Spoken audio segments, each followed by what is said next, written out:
quando o Urandir começou a transmitir, né, aquele primeiro vídeo que ele passou na época, vocês estão lembrados, né, quando ele falava, mostrava as imagens das primeiras pesquisas aqui no Brasil, nas missões, os fortes, principalmente lá no Forte Príncipe da Beira, dizendo que essa antiga civilização povoou toda a terra, mapeou todos os pontos e construiu essas grandes, megalíticas, né, construções. E no princípio, a pesquisa foi avançando, como ele já explicou várias vezes, né, até chegarmos na Amazônia, quando identificamos as quadras, né, os artefatos lá no Forte Príncipe da Beira. Só um resumo, né, para quem está chegando agora e não conhece um pouco a história de Ratanabá. A história é muito longa. Desde 92 que as pesquisas estão acontecendo, né? O Urandir já está nessa aí. É até antes da formação do grupo. Então fala um pouco desse momento, Fernanda. Como é que foi para vocês toda essa trajetória, né? Até chegar aí nas quadras e o momento atual. Bom, Rafa, como você falou aí, a pesquisa é uma pesquisa assim, já vem sendo feita há anos, e realmente o que fez o salto quântico para a gente aí foi a tecnologia, né? Então, já existiam, né, nesses anos todos de pesquisa, o Urandir, as equipes anteriores que foram, eles já tinham mapeado alguns pontos que são pontos remotos de difícil acesso. Tá, então, quando a gente realmente viu que tinha como a gente fazer o LiDAR naquela região, que é a região que ficou conhecida como as quadras de Ratanabá, o xadrez, né? Isso daí para a gente foi assim um marco gigantesco. Então, começamos, né? Isso aí, o recomeço com a tecnologia aí foi entre maio e junho de 2022. A gente fez questão de ir, né, junto com a equipe que ia fazer o rastreio do LiDAR, para a gente fazer o voo em paralelo e também ter, né, porque aí a gente tinha, né, ia ter depois as imagens do LiDAR e também as imagens ali, né, reais das quadras. E com isso a gente faz um cruzamento das informações.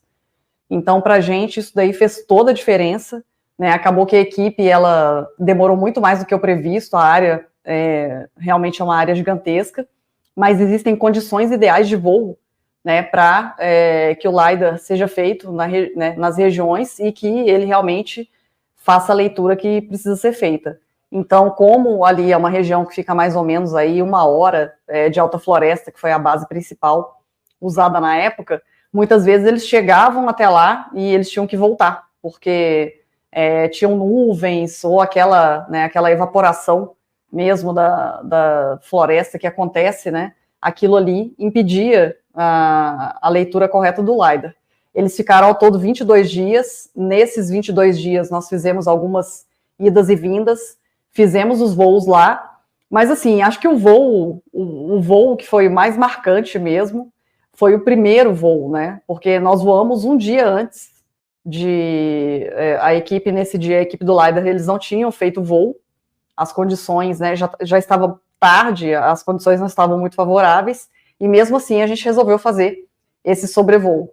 E foi assim, foi espetacular, porque foi a primeira vez que nós vimos as quadras, né, e existe realmente um ângulo ideal para você conseguir ter essa cena impactante. Para a gente foi mega impactante, né, a gente ficou girando ali um tempo e a gente rodava, e a gente não conseguia ver exatamente. A gente via algumas linhas, né, algumas formações geométricas, mas ainda a gente não tinha conseguido o ângulo, né, que a gente realmente precisava ver.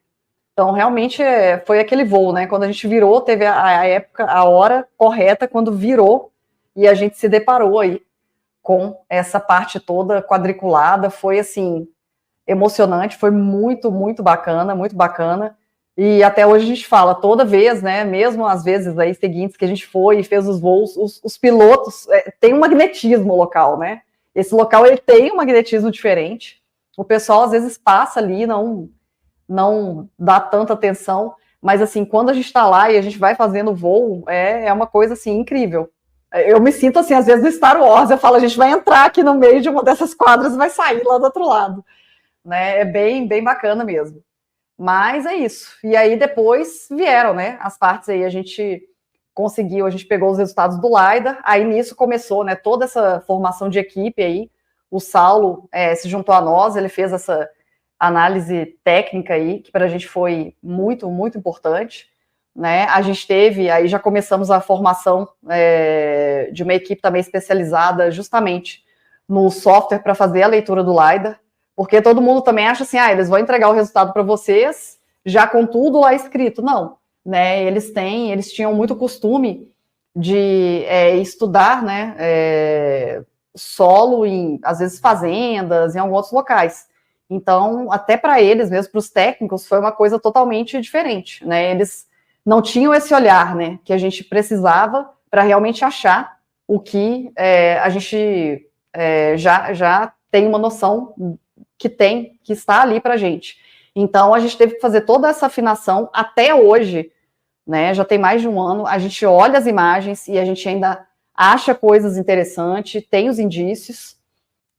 Eu acho que uma outra data marcante aí foi quando a gente realmente conseguiu fazer a incursão e nós estivemos aí no meio das quadras. Isso para a gente foi muito importante, porque aí você tem a situação ideal completa, né? A gente tem o LiDAR, a gente tem as imagens aéreas, e aí percorrendo o solo, a gente tem também os comparativos. Você consegue cruzar todas as informações e ter um refinamento aí fantástico de algumas informações. Inclusive, está servindo muito para a gente.